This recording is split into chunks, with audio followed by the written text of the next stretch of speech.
What's going on, you guys? It's Ian here. I just want to make this quick video because of what today is. In about half an hour here in the UK and in other parts of the world, we will all fall silent for 2 minutes.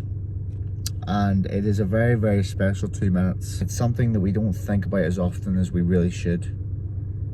But basically, we remember the brave men and women of our country who fought and died for our freedom.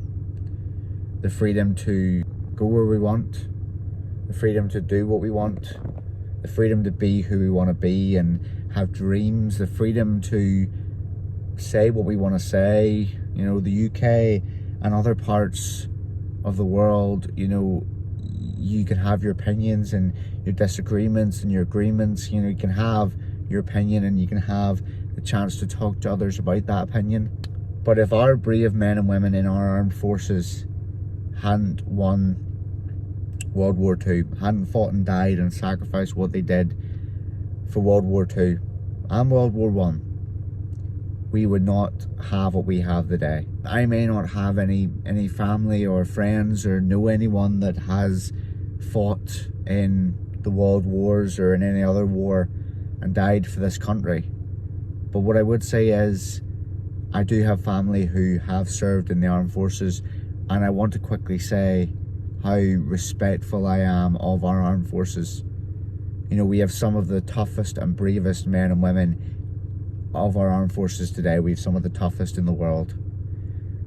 And to those who have come before us, come before those brave men and women, those who, as we remember today, laid down their lives for myself, for Emily, for everyone in this country to feel freedom today, to not feel oppressed, to feel like our opinions are known and that we don't need to feel that we would be oppressed. And I don't even want to say, you know, if we shared our opinions. So I just want to take the time to remember the brave men and women who 80 years ago, you know, they died, they fought bravely and died for the soul of this nation so we could live for freedom today, so we could have our freedom today. I just want to say a huge thank you to all of our armed forces, to the RAF, to the Royal Navy. I want to say a huge thank you to veterans, you know, past, present and future. I want to say thank you especially to the gentlemen that I've been seeing on the TV the last few days. They're on Remembrance Sunday and then the days since. I really want to say how thankful I am and how proud of you we all are.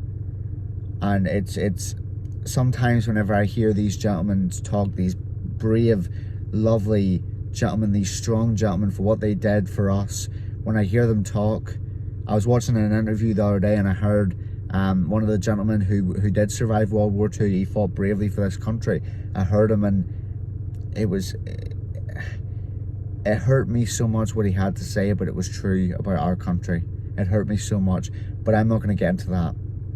What I will say is this: thank you all you veterans from World War I, World War II, any war that you have fought for us and laid down your lives so we can have freedom. Thank you. Thank you. And today we remember all of you. And like I said, in half an hour, not even half an hour, 25 minutes, this nation will fall silent as it should, to remember those who lost their lives so we can have ours today. You know, it's sad because I was saying to Emily yesterday, I honestly don't believe that our generation, and even generations still to come, I don't believe they will ever truly understand what sacrifices were made back then.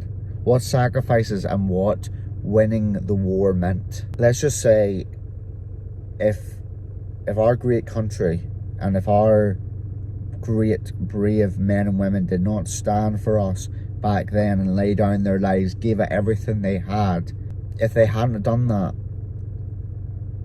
we would be living under a life, a dictatorship would be your worst nightmare.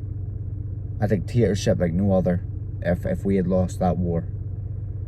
You know, all the things we can do today, the concerts, the, you know, go out for a wee drink or go out to the park or even sing, or, you know, whatever you enjoy doing, you know, the freedom to go to school and pick your own career, pick your own life, the freedom to choose whether you want to go to uni or wherever else, the choices you want to do in life, the careers you want to do in life, that, you know, the dreams you have, you would have had none of that if it wasn't for them. None of it. And it still shocks me to this day, you know, learning about it in school and then learning about it as I've gone on through my years, that, you know, history changed 80 years ago. But no, I just wanted to come on here and say thank you so much, those brave men and women who have sacrificed everything for us. Thank you for everything you have done.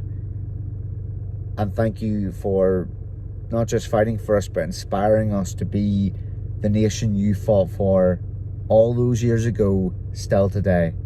Thank you so very much. At the going down of the sun and in the morning, we will remember them. Thank you.